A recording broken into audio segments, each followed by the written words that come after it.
Hello and welcome to another episode of the PD Performance Podcast. Solo episode for you guys today. It's been a little while since I've recorded a solo episode, and I said I would do a follower Q&A for you guys. The questions that have come in have been very specific. They've been either about injury, rehabilitation, speed, and getting back to the field, or my love life.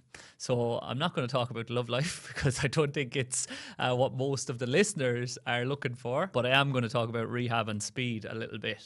I am in Brisbane today. In fact, I have just recorded a couple of fantastic episodes with a couple of AFL and AFLW athletes that you will have listened to by now. All have had trials and tribulations this year with their own injuries, as do most GA players, be it Gaelic footballers, hurlers, or camogie players.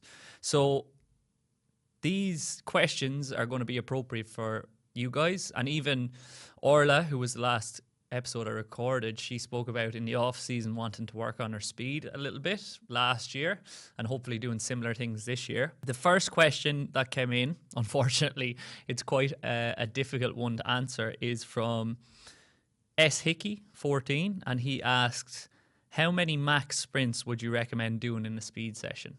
The answer to that question, unfortunately, is how long is a piece of string? I think this is quite an easy one to break down. Firstly, to start off, you don't look at a speed session and say, how many reps am I going to do, or what distance am I going to cover? The question needs to be, initially at least, if you're a coach or an athlete, what am I trying to get out of this session? What is the goal of this session? What physical quality am I trying to work on with this athlete? Is it their acceleration or is it their max speed? What aspect of their sprinting do they need to improve? Which phase of the cycle needs to improve? Is it their switching, their reactivity, or their projection that needs to improve? And then I'll pick my drills based off that. As well as that, I might pick my exposures based off that. Do they need to get off the ground and relax a little bit more, or do they need to be on the ground and push a little bit more? So for a speed session, the two things that are kind of interdependent are the volume and the intensity. So once you ask, what is the goal of the overall session? Is it working on acceleration or max velocity, or even the transition phase of the cycle? Then you need to ask, what distance do I need to cover in order to train that specific physical quality for that specific athlete? If it's acceleration, it might be anywhere from 5 to 10 to 20, 15, 30 meters that you're going to cover. You might be pulling some sleds. You might do some resisted sprint work. You might do some half kneeling variations where you're working on their ability to get up out of the hole if you're focused on trying to get their hips up. You might even focus on, if they're an under rotator, giving them shoulder harness so that they have more torso lean and a deeper shin and torso angle so that they can actually whack back at the floor so that the floor applies horizontal force on them, which projects them forward. Likewise, you might start in the hole with a band around their hips, and you might tell them to get their hips up and out if they're an over-rotator. You might use a cone drill. So you might set a number of different cones down and get them to either project past the cone if their projection is too small, or you might get them to attack back at the cone if their projection is too large. So that would be in relation to whether they're over-rotating or over-striding, or under-rotating and under-striding. It's not necessarily the amount of sprints you're going to do, as you just saw. It's what am I actually working on? Then, if you're doing shorter distance, even if this is a microdose of a speed session prior to a team session, or if it is a coach that's listening to this that's programming for a team, if you're doing shorter distances, then you'll need shorter rest to recover in between them, and you'll be able to tolerate a higher volume of them, so you'll be able to do more reps. If it's a longer distance, you're going to need longer amounts of time to recover from each sprint fully to make the subsequent effort still valuable. And you're not going to be able to tolerate as much at that intensity because the velocity of muscle contraction is so quick, as well as potentially the athletes that are running at that distance and that velocity are not as adapted to running at that velocity. So then the risk of injury may be a little bit higher. So then you're going to have less of them. But a useful kind of way of thinking about it is, and I've seen it before, your speed sessions, depending on the sport that you are training in, the efforts that you cover should be anywhere from 150 to 250 meters of maximal intensity. Now, that's not maximal velocity, that's maximal intensity.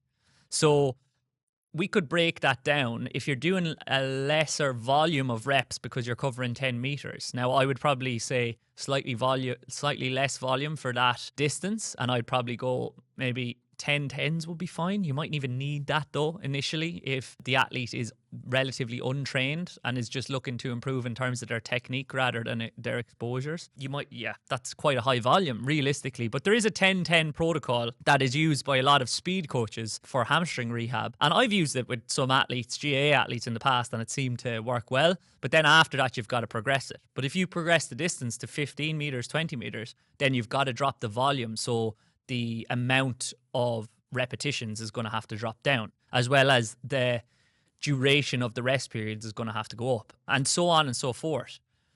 As you get further up the chain, you can probably go closer to 200. I maybe overshot with the 250 meters of maximal intensity. I'd probably try to get closer to the 200. So you're looking at, if you're doing 50 meters, a maximal amount of maybe 4 50-meter efforts.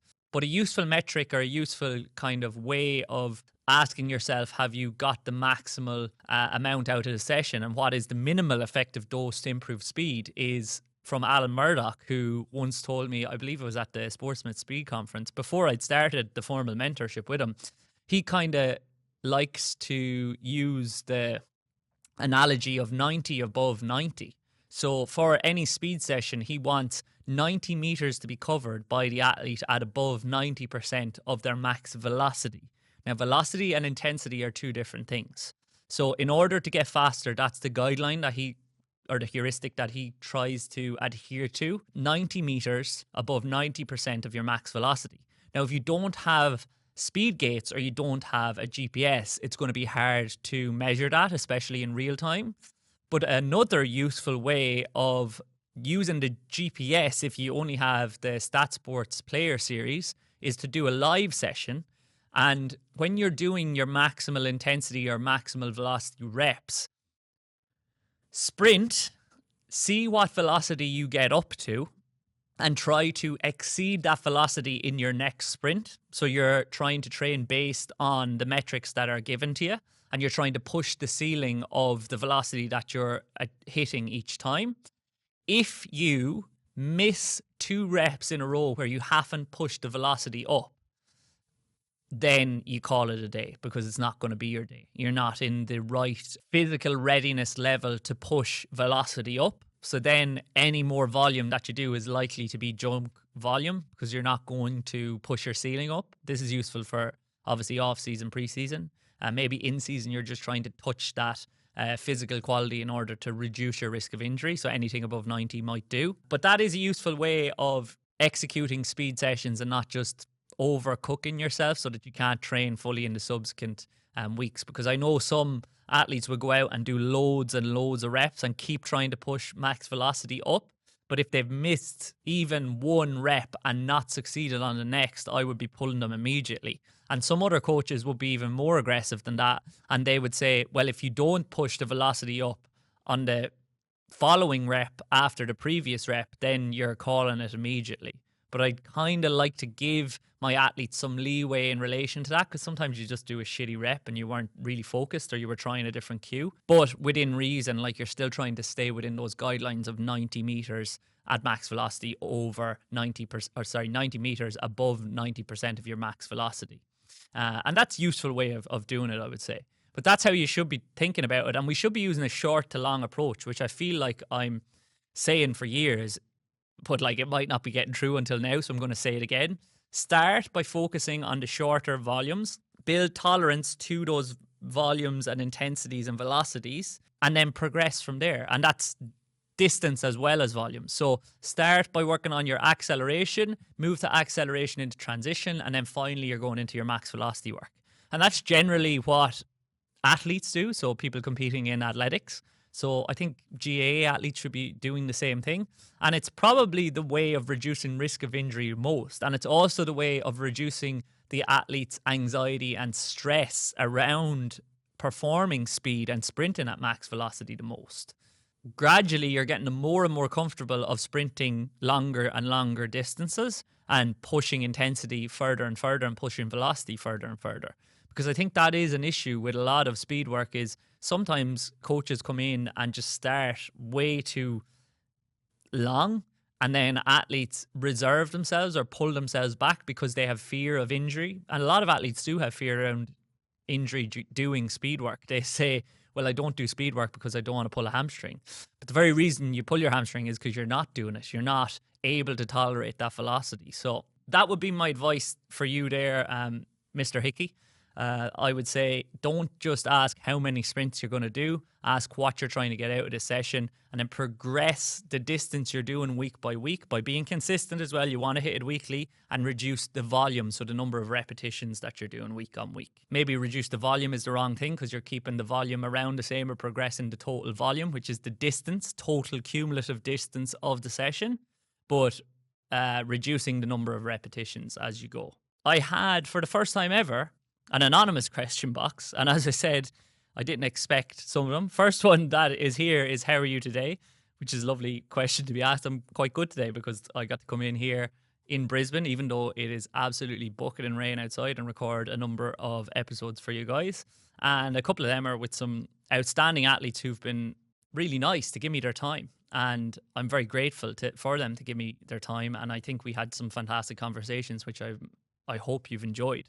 And it's becoming easier and easier to have these conversations with athletes, I suppose, as my brand grows and as the following of the podcast grows and as the content gets bigger and better. And that's a good thing because I get to keep bringing a higher quality of content to you guys, which is the very reason I do it.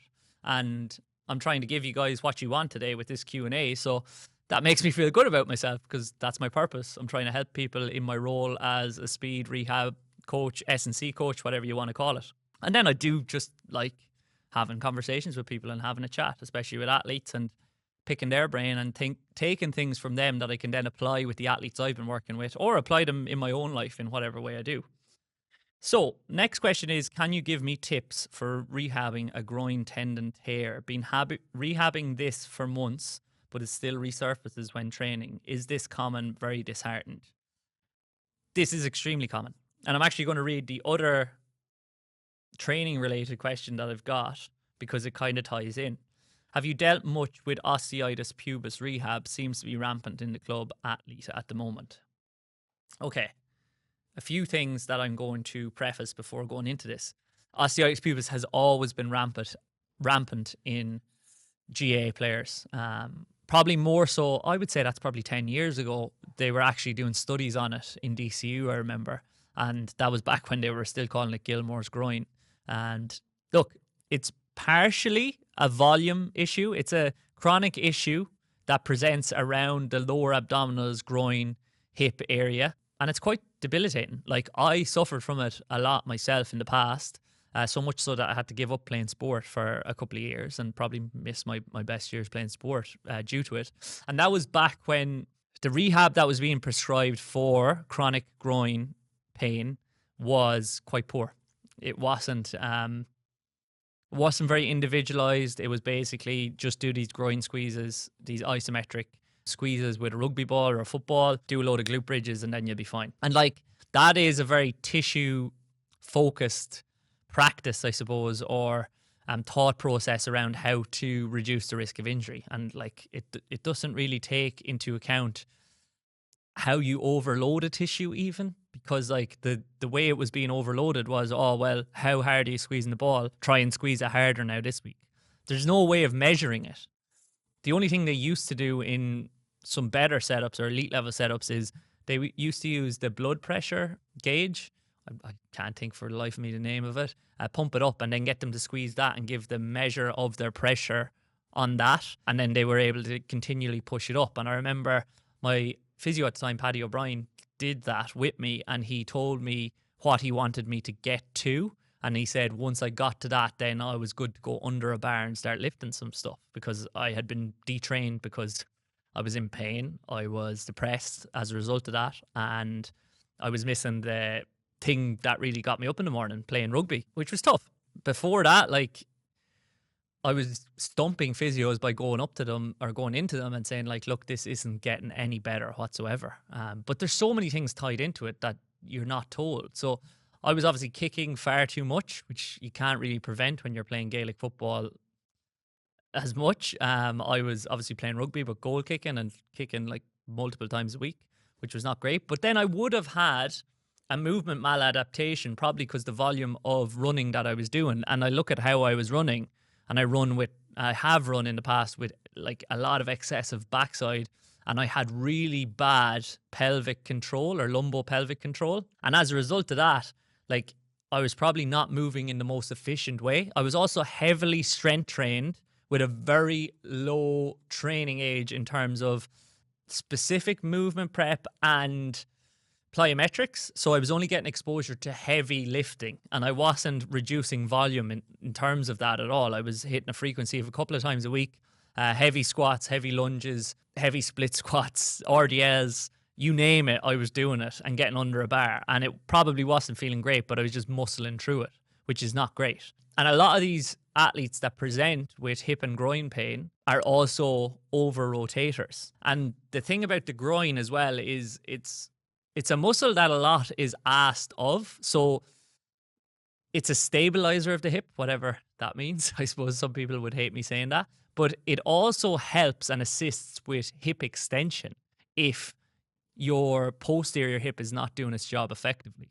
You're asking it to adduct, you're asking it to hip extend and stabilize the hip. And if your glute med isn't really working as efficiently or as effectively as it could be, and you're not finding a nice, pretty hip lock position, then you're probably going to place your groin under a lot of stress. And doing that repetitively can lead to more load on the tissue. And then if you have a spike in volume or a mismanagement of your load, or like a load management issue can occur because of high stress in your life as well. So there's a mismanagement between the load that you're experiencing or the volume of work that you're doing and the recovery. So it's essentially under recovery rather than overtraining. Whereas I was being told back then it was overtraining syndrome. I've learned since that there is such thing as overtraining, but more so there's such thing as under recovery. That probably occurs more often than the overtraining aspect. And as a result of that, you're placing a lot of stress on the groin, and it's pretty common that it flares up, and it's pretty common that it becomes an issue for a lot of players. And I still see these things being used to try to improve the athlete's function and reduce their incidence of pain. And in my opinion, because I have got quite an extensive history with working with osteitis pubis clients as well as chronic groin clients and repetitive groin clients, it is a very precarious issue to deal with, and you can flare it up really easily. So I've worked with athletes extensively through it, and one springs to mind that I wasn't able to help with it. The reason I think that I wasn't able to help them was I was looking for video on movement quality, as well as that this particular athlete probably needed somebody to coach them in person and use a little bit more of a constraints-based approach to coaching. That's happened with a couple of athletes that I've worked with, that they're struggling to get it through your cueing and your messages and the Zoom calls that you do. But then you do one session in person and you're able to cue and constrain them to a level where they significantly change their movement strategy. And as a result of that, they deload the area. And if they can ingrain that pattern or at least get closer to that pattern over time, then they're going to reduce their risk of injury over time. So I actually feel really bad that I wasn't able to help that guy out. But I know that he then went to work with a fantastic physio, and hopefully it did solve the issue. Because I've gone through that myself, I know how disheartening it is. And that's probably the reason that I find myself in this position that I do and with this purpose. I don't want anybody to feel ever like I felt back then. And I think I've learned a lot through this process and learned a lot through my years working in this industry and observing movement. And as a result of that, my last few osteitis pubis clients, I've been able to help massively. And they're actually so grateful when you help them as well. They do anything for you because they've not known anything but pain for sometimes years, sometimes months. And if you don't focus on your movement strategy, so one of the reasons that didn't work was that particular athlete wasn't sending me enough video as well. So he wasn't sending me video weekly or even bi-weekly. And as a result of that, I didn't know how he was executing the exercises I was giving him. So then, therefore, I didn't know if they were actually being useful or not. And potentially they weren't, because I can't see it. And that's the issue with online coaching, I suppose.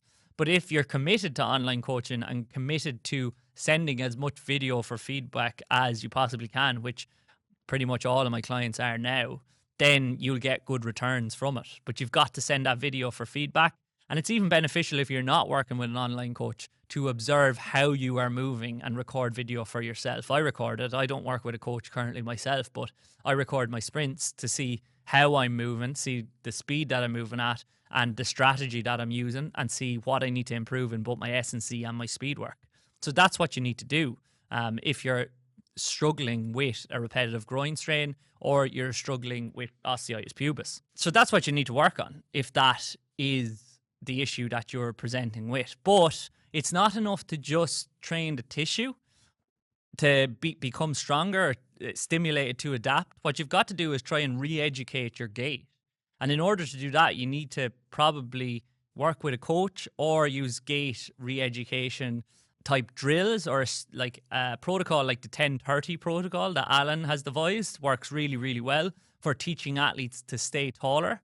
You probably should be working on your hip lock in your movement prep in the gym prior to those sessions on the pitch. You probably should be working on your lateral hip and your lateral glute, medial glute as well, through some hip hitching and not just doing clamshells on the wall. But you should be applying it to the specific patterns and positions that you're going to move with and the ones that you're going to hit in your team training sessions and your games. So that focuses on potentially like a lateral hip lock and some lateral shuffling and improving your movement quality in that regard, as well as your linear sprinting and your deceleration, trying to improve your movement quality and your efficiency in that regard. And these are all things that we can actually measure nowadays as well. We have tools of AI, so we can quantify them based on like specific times, so ground contact times, air times, touchdown distances, etc. We can also just use experienced coaches who have been through it and get them to observe, and usually they're more right than they are wrong in that regard, and they're able to help you. Like, if you're willing to put in the hard work of improving how you sprint and how you move, there is light at the end of the tunnel, that's what I would say. But a lot of athletes neglect it, and it's the very same reason that I'm in this industry and that I'm in the role that I'm in, is a lot of athletes are injured, as they say. They rehab to a point, and then they just jump straight back into team training without actually focusing on how they transition through the rehab to return to play process and into team training sessions, and without focusing on how they are moving as well. So I would say that's where you need to place the eggs. I suppose that's the basket you need to place the eggs in if you want to move a little bit better and reduce the risk of this recurring and happening again. But as I was saying, with the osteitis pubis clients and groin clients I've worked with in the past, usually it doesn't take that much in order to spike their volume or spike their loading and cause a flare-up or induce a flare-up. And if you induce a flare-up, the issue is that you need to go, you're after going 2 steps forward, 1 step back, and you need to wait for that to settle and start a couple of weeks previously, and then start to progressively load them a little bit more conservatively thereafter. But it will work eventually, as long as you don't overfill the cup and push them a little bit too far. So what I would say is the incidence of it is probably increasing because the volume of work that a lot of athletes are doing is increasing. I think we're getting through in terms of the speed revolution, and athletes are understanding that they need to work on speed and on-feet conditioning year round. But as a result of that, they're doing a lot more volume than they usually would, and the athletes that move not as efficiently are not moving efficiently in that additional volume that they're doing. And as a result of that, they're becoming overloaded, and these issues are presenting more often. But what I would say is work on all of those things in your return to play or your return back to the pitch, and you will be able to get out of this this pain point that you're in, or this painful position that you're in. But it does take a lot of time. Like, it took me years, to be honest, and I had to figure it out the hard way. I gave up for quite some time before I came back. And even sometimes, very infrequently, I will get a little bit of groin pain if my volume is too high and I'm not recovering well. And that indicates to me that I haven't been running with good form. Typically, it'll happen if I do a really high volume of running throughout the week. And for one of them, I'm not feeling good. And I know that I'm not running with good mechanics and I don't feel efficient, but I just soldier through it. And then I end up being in pain, which is stupid. So even I go overboard at times and I shouldn't. But that's what I would say. So if you're somebody that suffers from that, because I know somebody that does suffer from that at the moment, you can't just leave that alone and let it rest to recover, because I tried that one myself and it doesn't work. You need to actually address how you're moving, and you need to unload all of the movements from your program that are inducing a flare up and are getting you to move with that maladaptive pattern. So you probably need to take out a lot of movements that get you into deep hip and knee flexion. So your heavy squats, your heavy lunges, etc. Work on the posterior chain. You can work on the anterior chain in isolation as well. You can also work on your adduction and abduction in isolation, but you should be integrating those into running-based movements or movements in the gym that are more similar to running, as well as, and I might focus on this as well because it's something that a lot of over-rotators struggle with, as well as working on your reactivity and your stiffness at the ankle joint, because often as a result of not being stiff enough to be reactive off the ground, athletes have a tendency to over push and over stride to prevent themselves from falling down. And as a result of that, you're putting the hip under a lot more stress because the hip is having to compensate for the lack of ability at the ankle and produce and generate more force at the hip, which then puts more load through the hip, which then potentially, if you're not strong enough and you're not doing it in an efficient manner, will increase your incidence and risk of injury from that.